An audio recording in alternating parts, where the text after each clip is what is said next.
welcome to the Legal Hour, produced by GetLegal.com. I'm Keith Spencer. I'm a board-certified family law attorney with Bailey&Galyen, and with me is Jane Mapes. Jane is a longtime practitioner of family law.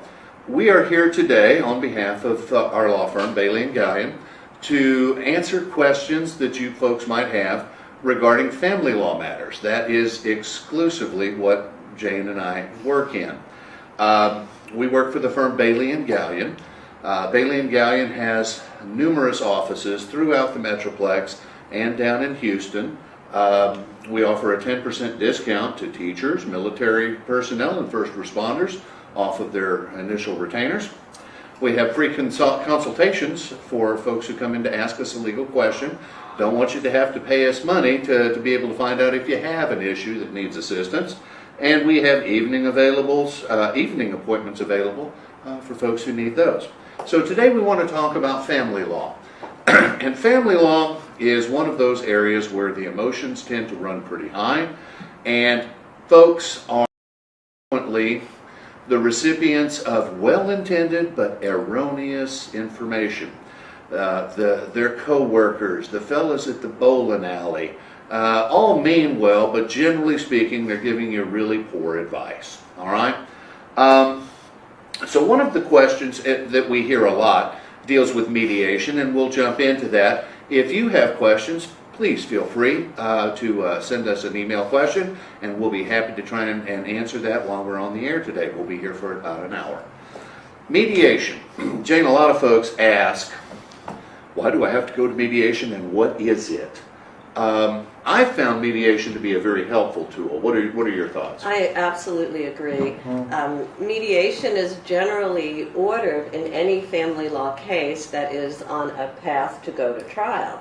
And one of the beauties of mediation is it allows the parties to fashion their own settlement agreement without involving the court, and it keeps the family in their own hands, so to speak. Because when you go to court and you have a judge who doesn't know you, who has maybe seen you once or twice in your entire life, and that judge has seen thousands of other families, and really, although they care and they're very fair-minded, and we have amazing judges in the Metroplex, they don't know your family, they don't know you, they don't know your children. So when you're in a mediation, you can have actual, input into what the order is going to say and how the rules of the game basically are going to play out over your children's lives, and at least until they're 18 or out of high school. And also, mediation obviously isn't just for child-related issues, but for property division issues. I was in a mediation yesterday that lasted about 6.5 hours on a $1 million estate, no children. The children had already grown, but we were able to, over that period of time, to divide the estate in a way where both the husband and wife were satisfied, and they divided their estate the way they wanted to. They didn't have a judge come in and say, you've got to sell this, you've got to sell that. And we were able to arrive at a mediated settlement agreement at that time, which we all signed and is absolutely enforceable as an order of the court once it's reduced to a final decree of divorce. So yeah, I think the best part about mediation is the autonomy that it gives the clients to really have an impact on the result of their case. I like to tell folks that going to court is better than using a gun to settle the dispute. That's why we invented the court system. But it should be the last resort, because going to court is just that much better than using a gun to settle the dispute. As Jane was saying, no one's going to have as much information and knowledge about the facts of your case as you will, okay? So why not use that superior knowledge? The other point is, and Jane was alluding to this with the estate, is you have a $1 million estate. You want to divide it. No matter how good a job the attorneys do, the judge will never understand as much as you, and the judge is limited to various tools for accomplishing his task or her task of dividing the estate, and they have guidelines that the legislature has imposed upon them. That doesn't leave them the freedom to craft the kind of agreement the parties can that takes into consideration tax issues, cash flow issues, work hours, which extracurricular activities the kids can be engaged in, that sort of thing. So you get a much better result by mediating, and the courts require, most courts require, parties to go to at least one mediation session prior to the court investing the time in having a trial. Now, the other thing to remember is that in the larger jurisdictions, you may have to wait months and months and months to get a final trial. And if the outcome is relatively predictable, as it usually is, then why would you want to spend tens of thousands of dollars fighting over $500 a year from now and spend all that lawyer time and all that energy and all that emotion? Most cases settle. I would say, Jane, about 95% of the cases settle before trial anyway. Absolutely. Okay? And so a lot of them will settle even without mediation. Before you ever get to mediation, the outcome is so clear to everyone that the parties can sit down and mediate and settle the case. The nice thing about that, of course, is that you've saved a lot of money. And what Jane and I try to do, and most good attorneys try to do, is help the parties resolve this issue with their dignity intact and most of their money still in their pocket.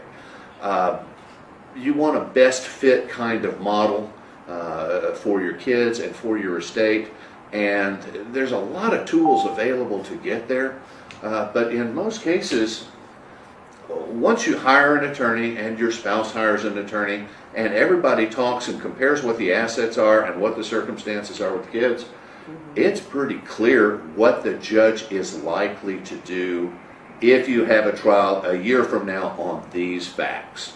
And knowing that, there's really no good reason to waste all that time and money and heartache on a long process. Oh, I agree. I agree 100%. And another beauty of mediation is you get to choose your mediator. That's true. The attorneys can agree upon a mediator, and usually because of the pool of talented mediators, shall I say, we have a lot of retired judges who mediate. We have attorneys who've been specializing in mediation for the past 10 or 20 years, and they are, experienced family lawyers who know basically what each judge is going to do in a particular case, and the mediator's temperament can be chosen to fit your case and to fit the needs of each individual client. So it's, you're in a situation where you have somebody who's not only very knowledgeable, but who's going to take the time to sit with you and your client individually and go over what all your concerns are, what your client's concerns are, so that when we're adopting a mediated settlement agreement, it really is absolutely tailored to your specific family and the issues that you each have, whereby, as Keith said, a judge can come in and, like a cannon, just blow up the courtroom, and we have to take whatever it is they leave us. A lot of judges will tell you, that must have been a great decision, they're both mad at me. Okay? Now, a lot of folks don't understand how mediation works, and so let's cover that for a little bit. When you go to mediation these days, as Jane suggested, we usually choose our mediator based upon the case. So if you have a case that may have some really complex tax considerations, there are certain mediators we know who have real expertise in that area and can help guide the parties. Okay, some folks have a medical background, and if you have medical issues with the children, sometimes that can be very helpful. But when we go to a mediation, generally speaking, the parties are not sitting across the table from each other. And some folks would find that terribly uncomfortable. And we have found over the years that it's not terribly productive to do it that way. Most of the mediations I attend, my client and I are in one room. The opposing party and their attorney is in the other room, and the mediator runs back and forth like Kissinger at détente, trying to structure a deal. Now, as Jane alluded to, we use retired judges frequently as mediators because they have such a wealth of experience. But in their capacity as a mediator, they are not a judge, and they make no decisions, and they don't make any evidentiary rulings or anything else. They try to help you broker a deal. Now, Jane's been using a term that's really important, and it's called mediated settlement agreement. Under the law, a mediated settlement agreement gets special treatment, and if the parties sign a mediated settlement agreement, then it is enforceable like a court order, and the case is over, the agreement is irrevocable, and all the attorneys have to do is draft a final decree that mirrors the statements of the MSA.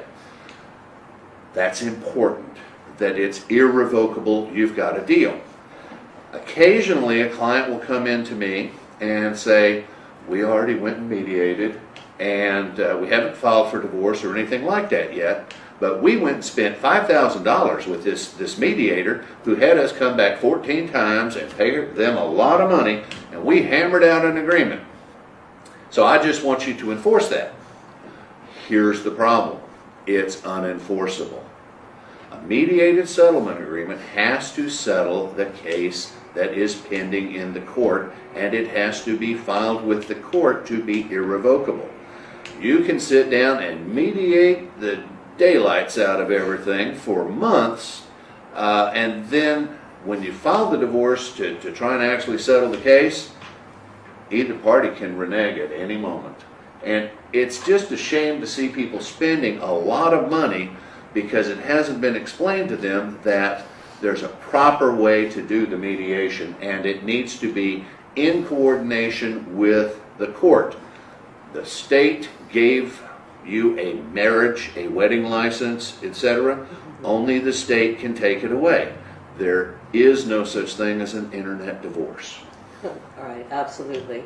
And Keith makes an excellent point because, mediation is used as just a common term, and people say, well, we're mediating our differences. But when we're talking about a mediation in a family law case, under the family code rules, there are strict guidelines that have to be followed, as Keith said, in order for the mediated settlement agreement to be enforceable. And recent case law has shown us that judges must enforce the terms of the mediated settlement agreement and also must enter a final order that does conform to the mediated settlement agreement, basically no matter only what. If it's done properly. Right, if it has all of the, meets all of the requirements of the family code, and if it's signed by the parties and it has to filed. have special language in it indicating that it is indeed irrevocable. It has to employ a mediator. There's a lot of necessary aspects to these mediation orders, and I find people get so disappointed when they find out that the mediation they spent money on is not really helpful to them, and their spouse starts backing out of the deal. One question people ask a lot is why do divorces cost so much? My standard response to that and joke is because it's worth it. Divorce today has gotten to be a lot more complex than it was in the past. There are so many issues that have to be accomplished. A standard divorce decree today, if you have children, is probably going to run between 35 and 55 pages. Absolutely. Yeah. And there are a lot of requirements that the court has on how these things are done. Special requirements regarding child support issues, visitation issues, how we're going to construct the division of property, and that sort of thing. Lawyers charge by the hour for their time because we can't simply sell documents, okay? And some of these documents are complex. Now, there are really good ways for a client to assist his counsel and make this a much more cost-effective and inexpensive proposition. If you will provide your attorney with the documents that they require, if you will answer the discovery that is posed, if you will meet with your attorney and tell them what your priorities are.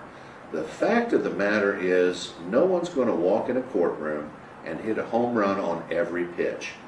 No one is going to win every issue. Sometimes people will tell me, oh, well, you know, once the judge hears he wore white after Labor Day, yeah, he's going to throw that law book out the window and they're going to give me everything I want. Have you ever seen that happen? Not yet. So what you need to do is meet with your attorney and figure out what your priorities are. And that leads us into the whole issue about temporary orders. For most clients in a family law matter, temporary orders will be the only hearing they have before the court. It is imperative that if you have an opportunity, you meet with your attorney and you structure what your presentation is going to be for the court. Too many times a client will come in and see me and say, I got a trial tomorrow. I need someone to go with me. Obviously, and it's 4 o'clock in the afternoon, and they're supposed to be in trial at 8:30 the next morning. There's very little time to prepare everything that needs to be prepared for these people. Or their spouse has filed the divorce, and they've just been served and just find out about it. Now, if you're filing the divorce, you've got all kinds of time to prepare and dot your I's and cross your T's and make sure that you have polished up your presentation so that when you go into court, you're ready to make your case. If you're the respondent and you just found out about this, life is a whole lot different. Jane? Absolutely. I always tell clients that there are two parties, well, of course there are two parties in the divorce, but there are two separate scenarios in every divorce. There's the person who files the divorce, the petitioner, who has made the decision to file for divorce and has usually already made the emotional separation from their spouse. And then there's the spouse who gets served with the divorce petition. Oh, wait a minute, baby, we can talk. It doesn't have to be this way. Right. Well, I'll meet you for coffee and then we'll talk about it. But actually, so there's the spouse who's kind of the deer in the headlights, who had no idea that a divorce was going to be pending and also didn't know that the relationship was over. So you're dealing with one person who presumably has a lot of power, let's say, and another party who is still in shock. Mm-hmm. And when we represent the party who has been filed against, who has just been served with divorce papers, they're definitely in an emotional crisis. And one of the most important, aspects of our job is to counsel the person properly and to, bring them to a place where they can be rational before they go into the courtroom and face, their estranged spouse, because it's a very, it's a highly emotionally charged situation, and people don't make good decisions from an emotional place. You have to make a good decision is made from a rational place. Hopefully your attorney is going to be rational, as well as will the attorney on the other side. So, that certainly helps, and the attorneys can help diffuse whatever kind of emotional unrest there might be and between it's the hard. parties. It's hard not to be emotional when the most important things to you and in your life are on the line. Your children, your life's work, your home, all of your savings, where your kids are going to go to school. Everything can be on the line, and so it's very, very frightening. We've talked about the fact that 95% of the cases settle before they get to trial, and that the temporary orders hearing is frequently the only hearing the client ever gets to in front of the court. Part of the reason for that is that once everyone has come back to reality and found out that, okay, no matter what, that parent is going to get to see the children, there is going to be some child support. There is going to be a division of the estate. And yes, the retirement package is community property. Then people can sometimes settle down and put their heads together and come up with a better way to accomplish the task. There's a lot of pop psychology out there about folks who find out they have a terminal disease, and they go through stages of grief, of denial and anger, and oh man, if you let me live, I'll never drink again, okay? And that's why we have a 60-day waiting period to get a divorce in Texas, so that someone can kind of work their way. The party who files the divorce has already worked through all of that. They're ready to go. They've made a decision. The respondent is going to have to play some catch up here, okay? Now, temporary orders are just that. We're not dividing the property forever. We're not making permanent decisions about the children, but the outcome of these temporary orders can be very important in the final outcome of the case. Right. And it kind of sets the stage for folks going to mediation, okay? When you're in court for temporary orders, most of the judges are trying to figure out how can we maintain the status quo. We don't want the children changing schools 3 times and changing addresses 3 times. We don't want to mess up the family business.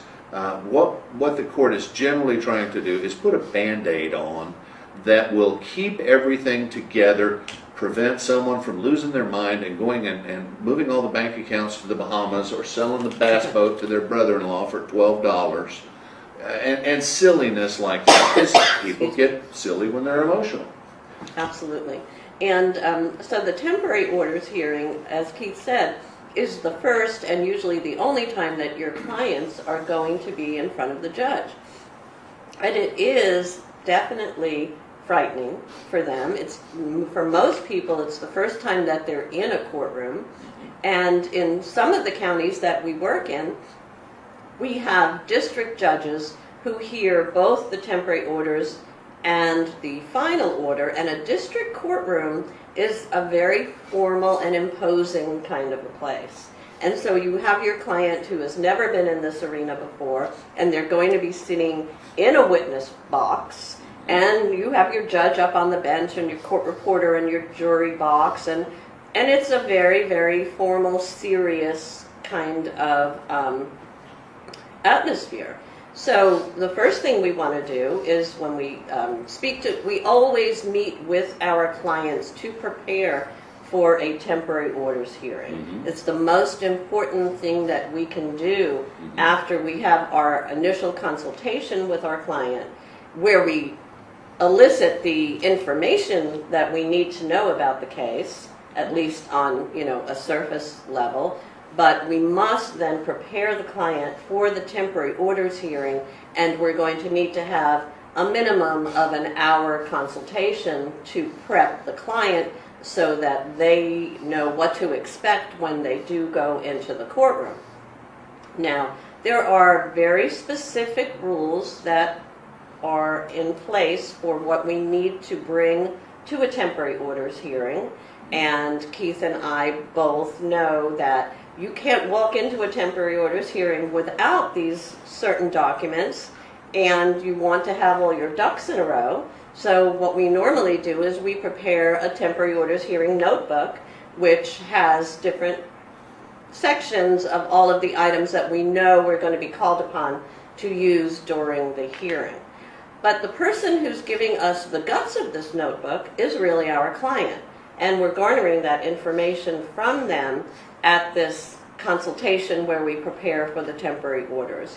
And we're going to need their financial information, we're going to need some tax returns, we're going to need pay stubs, we're going to need a lot of information that's very sensitive and very personal that people aren't used to sharing with strangers. And it's not polite to say, how much money do you make? Okay, but the court really has to know. Exactly.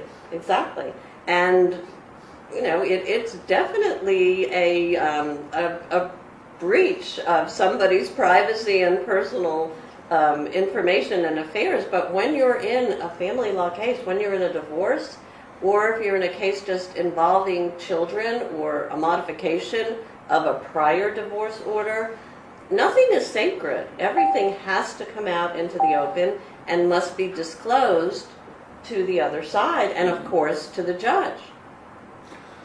One of the things that people tend to forget, Jane and I are in court almost every day, all right? And we're comfortable there. But the number one fear in America is public speaking. And add just a little more stress to that. You know, you're in a witness stand in an unfamiliar setting.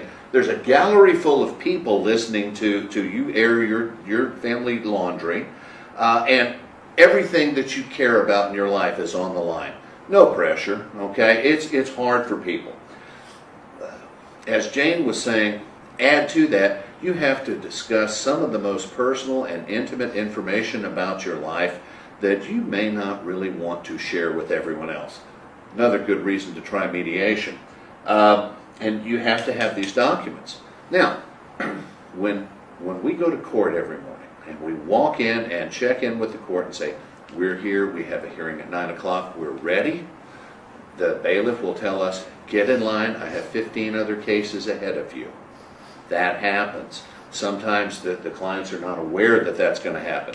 I've had cases, I know you have too. We show up, we're here. Oh, I'm so sorry, the judge fell ill today.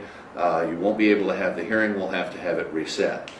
Clients need to be aware that these courts have a very busy docket and they have to move through them. And so it is not at all uncommon for us to show up there at 8:30 or 9 o'clock and be told you're going to have to come back at 1:30 because we have a special hearing ahead of you. So one, you may be there having to wait a little while. And two, it points out a real difficulty.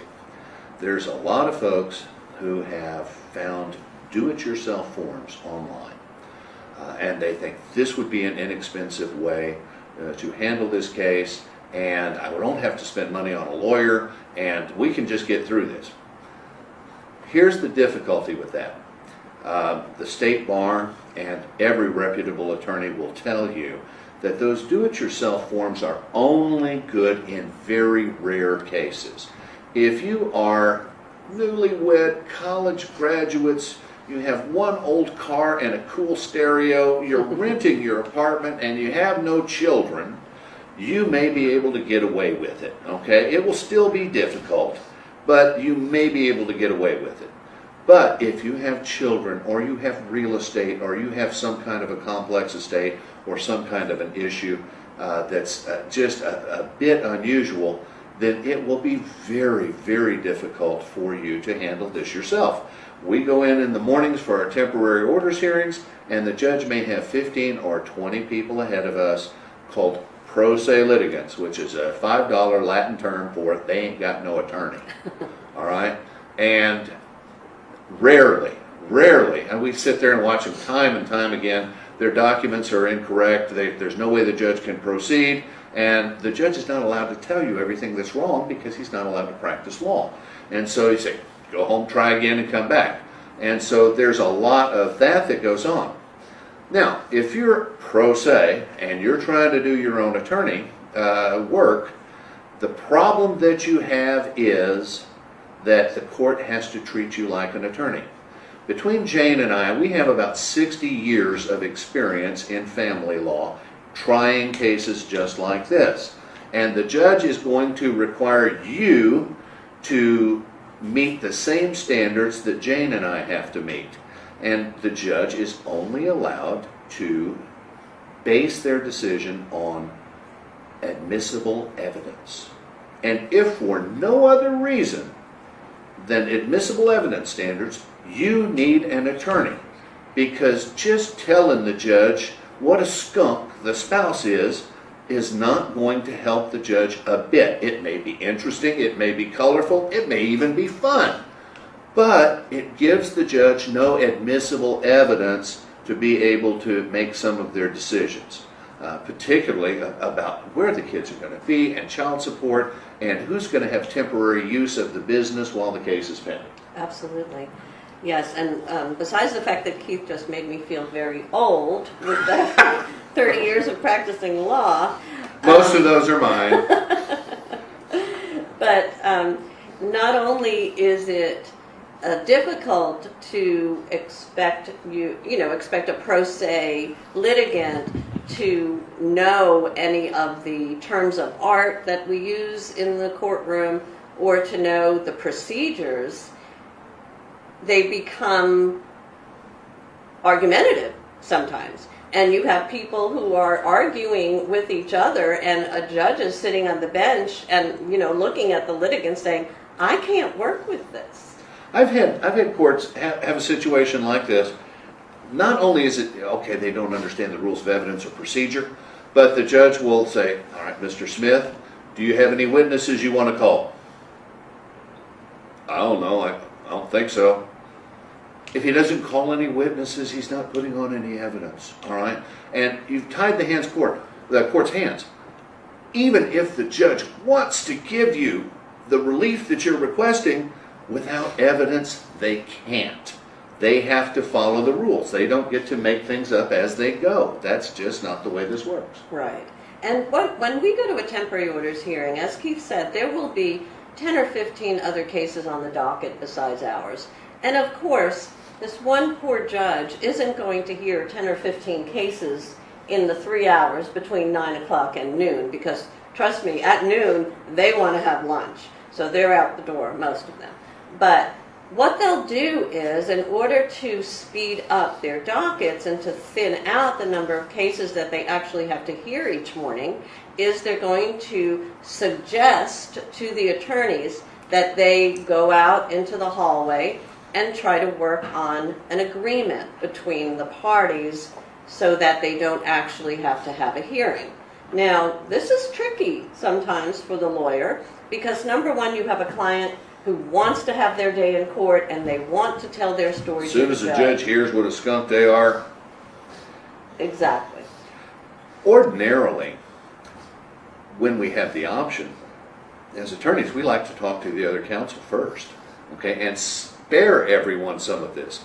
If we're going to go down to the courthouse, stand in line, go pay for parking, and scare everyone and have to get all dressed up, if it's an easy question that Jane or I could handle with a phone call to the other attorney, there's no reason to spend that time, money, or energy to do that.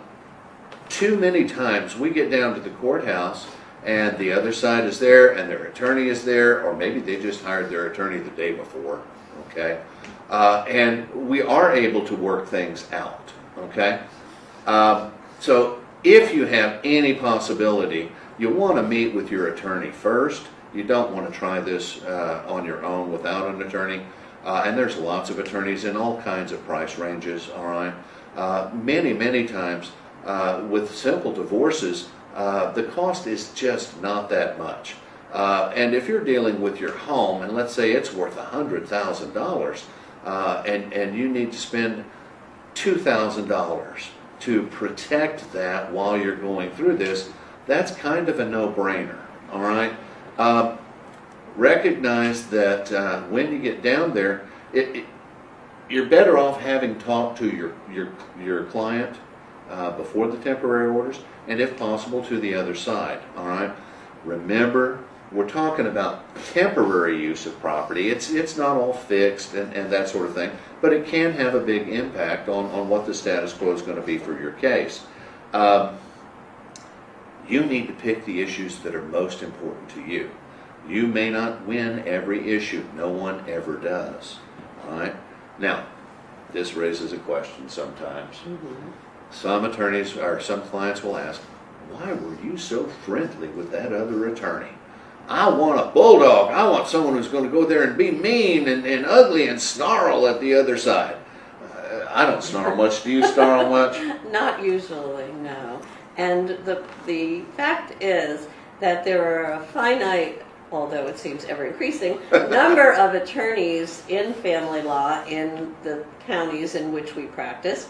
And we're going to have cases against the same attorneys year in and year out. So you get to know these people. Some of them could be your best friends. Some of them are just, colleagues that you're well acquainted with. But in order to, number one, in order to make a deal with somebody, you have to be reasonable, you have to be civil, you have to be polite, and you have to get along.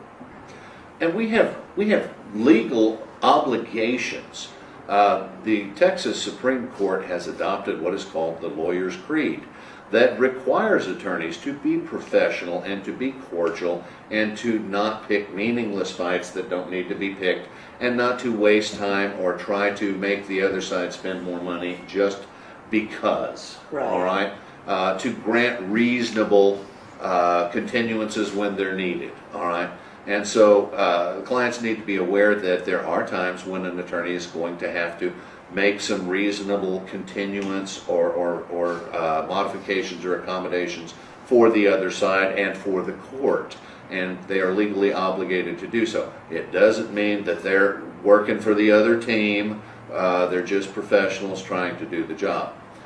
Someone has written in asking if there's a benefit for a parent to get a divorce when there are issues about Social Security and other benefits for special needs children. That's a difficult question to answer. In Texas, we have no fault divorce. You don't have to prove anything to get a divorce except that you want one, all right? Occasionally we see some legislation of people wanting to go back to the bad old days where you had to make up some reason why the divorce should be granted, and that wasn't very helpful. But all you have to do is ask for a divorce and say it's a conflict of personalities and you get a divorce. We were talking about the fact that the court has limited authority. The court is a state court. They have no authority over Social Security. They have no authority over most of the other kinds of governmental benefits that might be available to deal with special circumstances, either disabilities or special medical needs or things like that. Again, that's the kind of case that points out that talky is better than fight, okay? Because you're trying to come up with a plan that will allow you to financially accommodate the needs of your child. Generally speaking, I'm not, off the top of my head, aware of any real benefits to doing that as a married couple versus as a divorced couple. But there are experts that we frequently employ who are experts in those kinds of areas. Another area like that may be with regard to military pay. A military pay stub and the benefits associated with those things are very difficult to read, and they change in a heartbeat. Sure. And so frequently, Jane and I will employ experts to try and help a client find a reasonable way to get there. Okay. Also, with respect, just to throw in something in response to that last question, when you do have a child with special needs and you're going through a divorce, you may have heard about what we call the guidelines for child support in Texas. And child support in Texas is calculated in accordance with a percentage of the paying parent's income, less taxes and less health insurance and now dental insurance coverage for children. But if a child has special needs, and if special needs can be proven to the court in a very specific and correct way, then it's possible for child support to be ordered to be paid by the paying parent over the guidelines, dependent upon what the proven special needs of the child are, and also that has to take into consideration both parents' incomes. So each case, each family is going to have its own little, its own special characteristic. And there are, as Keith alluded to, there are other areas of law that we need to employ sometimes in our cases because we have these special circumstances. There are many times when we have to decide custody issues, or custody issues are a main focus of the case. And custody issues aren't decided based upon the parent's testimony. So you're not going to be able to just tell the judge why you think that you're the better parent or why the child should reside with you. We have to employ outside experts, psychologists or social workers, who will do child custody evaluations in order to get the relevant information in front of the court. So that's another avenue of help that a family lawyer will employ in order to resolve a custody dispute. It also drives home the point that a man who represents himself in court has a fool for a client, okay? Because the technical requirements for introducing expert evidence, particularly in a child custody case, are overwhelming to someone who is not very, very experienced in that. And if you don't do it the right way, your expert will not be allowed to testify. All right? And again, what can the court base their decision on? Admitted testimony. Okay? If it's not admissible, it doesn't help you and you don't get there. One thing that people tend to forget, parents divorce sometimes. Children do not. All right? And for the most part, 20 years ago, lots of cases said, all right, this parent gets sole custody. All right? That almost never happens anymore. Okay? The preference of the law is to have joint custody. Now, what does that mean? It means both parents share in the rights and duties of raising the child. The child has frequent and continuing access with both parents. And we work together to co-parent the child. The goal is that there's not a winner and a loser, all right? So when we are dealing with issues of temporary access, it's very important to let your attorney know what your work hours are, how often you have to travel, where is the child's school, does the child have any special needs? If there is, I've had children who have feeding tubes, all right, and is everyone trained to take care of that? What are we going to do about daycare or after-school care or those kinds of things? When you are going to court to present your case to the judge, you want to have all of those ducks in a row. You don't wait until after the hearing, say, well, Judge, I guess if I get custody, I'm going to have to find some daycare. That's not going to help you, okay? You need to have it nailed down. Judge, here is my plan for if the child is residing with me on these days of the week and the other parent on the other days. This is my child care plan. Here's what we do if I come down with the flu and I'm not able to care for my child or get him to school. Here's the specially highly rated aftercare program where they do their homework and they get a snack and we pick them up at 6 o'clock and that won't be any problem. You need to have all of those things buttoned down where the court knows what's happening. In those same veins, we hear a lot about relocation cases. Oh, yes. That's a Judges very hate relocation cases. Why is that, Jane? Well, first of all, the family code and the courts in Texas have a preference that when parents separate, the amount of contact that the child should have with both parents should be as frequent and as continuing as they possibly can. So what we normally see in our family law cases is what we call a geographic restriction. Mm-hmm. And what that means is that if you've got a typical, let's say, old school custody order, which gives one parent the right to designate the child's primary residence, that residence will be restricted to the county in which the parent and child are living at the time the divorce is filed and surrounding counties. So the reason for that, obviously, is to keep both parents in as close proximity to their children as you possibly can. Now, frequently, one parent says, well, I don't have any support here in Texas. I don't have family here. My family's in Arkansas. If I get divorced, then I have to move back to Arkansas so that my mom can help me raise my child.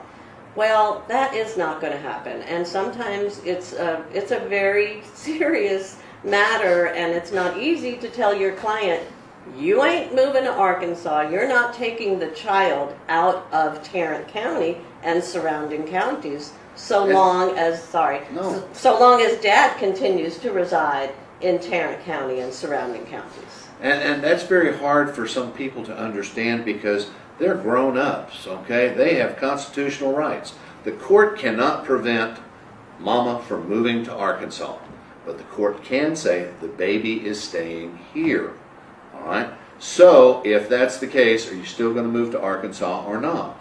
Most of the time they decide, no, I'll find a way to do it here. Some folks, frankly, are more interested in winning than in making sure that their child has the benefit of access to both parents, and they want to move to California because they met someone on the internet and it's love, okay?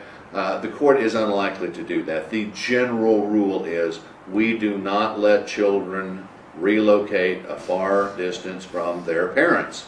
And so, as Jane alluded to, if you're in Tarrant County, you might be able to live in Dallas County, you might be able to live in Parker County, but you couldn't live down in Waco or Austin or Seattle because the court wants to protect the child's right to see both parents.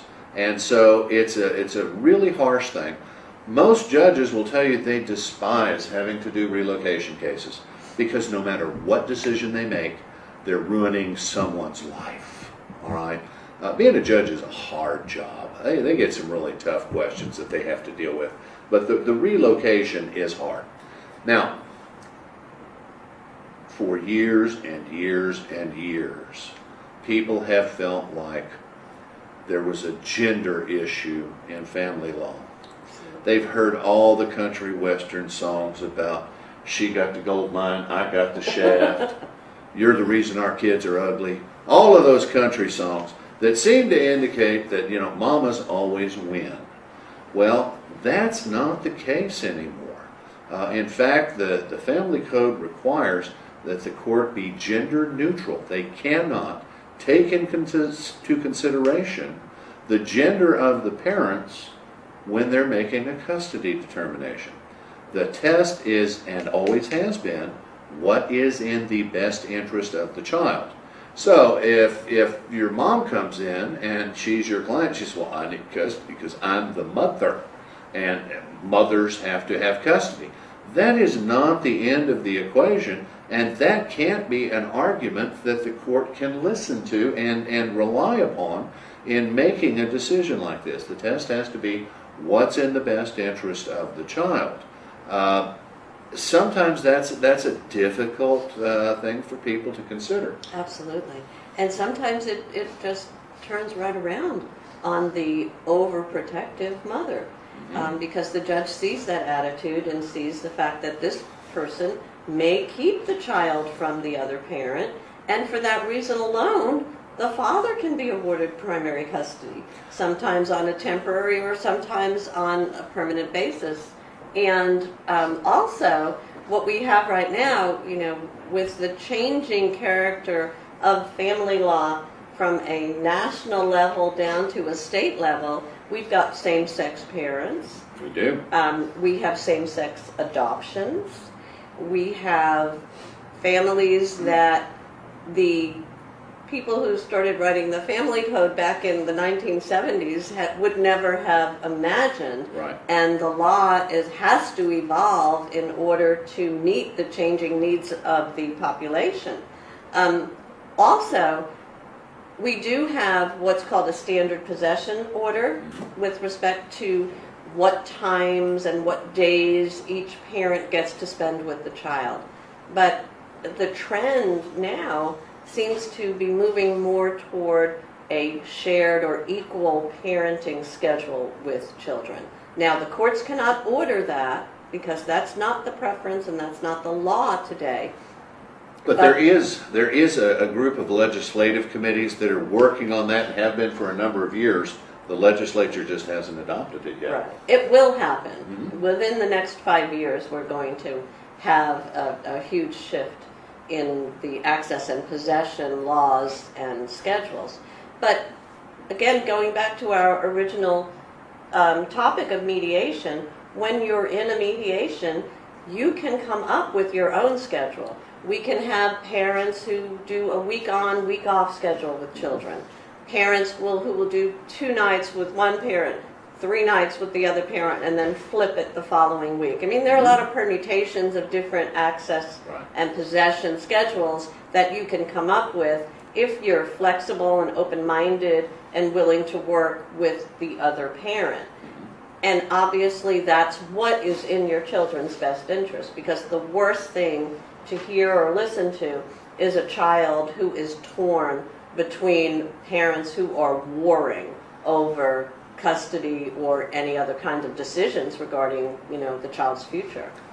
Many judges have told me that in close cases, they look to the issue of which parent do they think is more likely to encourage and facilitate a healthy relationship with the other parent, okay? So if you've got one parent who is trying to alienate the children from the other parent, or is bad-mouthing the other parent and putting the child in a really difficult spot, then that's something that the court will consider in trying to figure out what is in the best interest of the child. And so it behooves everyone to insulate the children from the warfare and not try to coach the children to saying certain things. Children need to be children. Remember, you're divorcing, the kids are not. Now, one thing that frequently happens when people are considering a 50-50 or almost equal child possession order is someone says, well, then I guess we just get rid of child support. No, that's usually not the way that works. Now, when we're doing a situation like that, it's going to be very fact specific, all right? When a court is dealing with a circumstance where the parties have agreed they want to do a week on, week off, or something like that, then the court will have to fashion a child support remedy to make sure that the child's not eating bologna at one house and caviar at the other, okay? You want to have a level playing field for the child, okay? And it's not based just upon how much time folks have. So I see a lot of judges use kind of an offset method where they will calculate what the child support would be if one parent was paying the full guidelines, what the other parent would be paying, and then they'll do an offset and find some middle ground between them. But as Jane mentioned, these issues can get very complicated because you may have a lot of folks with 2 working parents. Yes. All right, so you have additional issues of after-school care, daycare. What if the child has special needs? What are we going to do about select soccer? Okay, and all of the costs that go along with that. So again, the parents are in a better position to make these decisions if they just will. There will be times when you have to go to court for a decision. Maybe the other parent has a mental health issue or a drug problem, or there's a violence problem in the relationship where talking is not as productive as we wish, but those are the rarer cases. Most couples can sit down and find a solution. Yeah, absolutely. Unfortunately, we do run into families that have very serious issues, either substance abuse, alcoholism, or mental health issues. So what we are talking about really is the mainstream family where you have 2 fit, healthy parents. And that's where most of us are. Oh, bless you. That's where most of us are. Very quick analysis, grandparents' rights.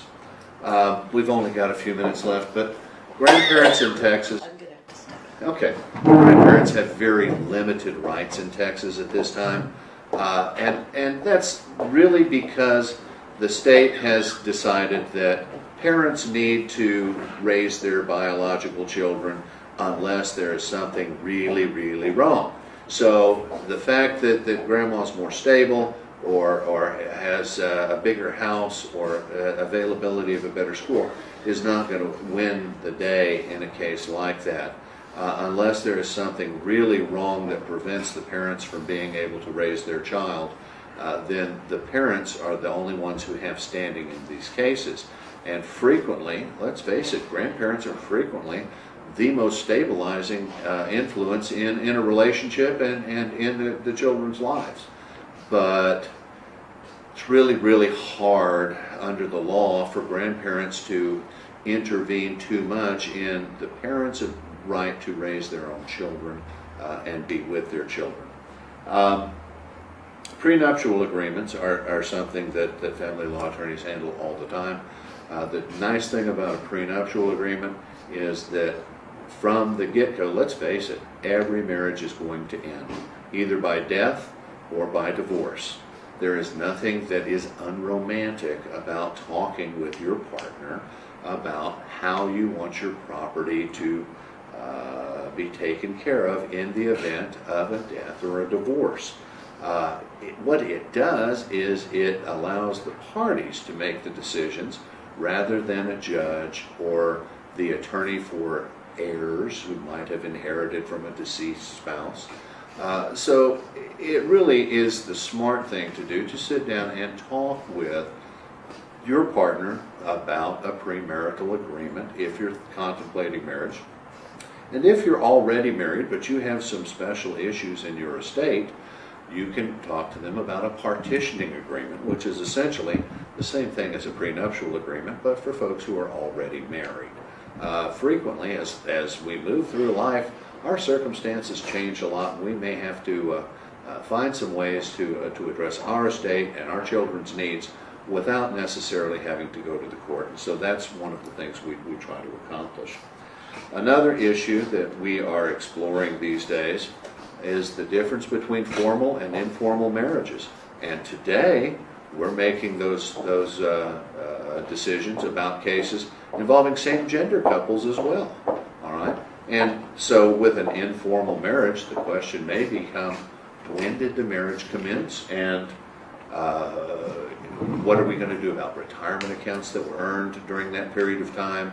What are we going to do about insurance provisions? Things like that. It is still a new issue in the court that we're having to deal with regard to same-gender marriages because the law hasn't really contemplated that for a long time.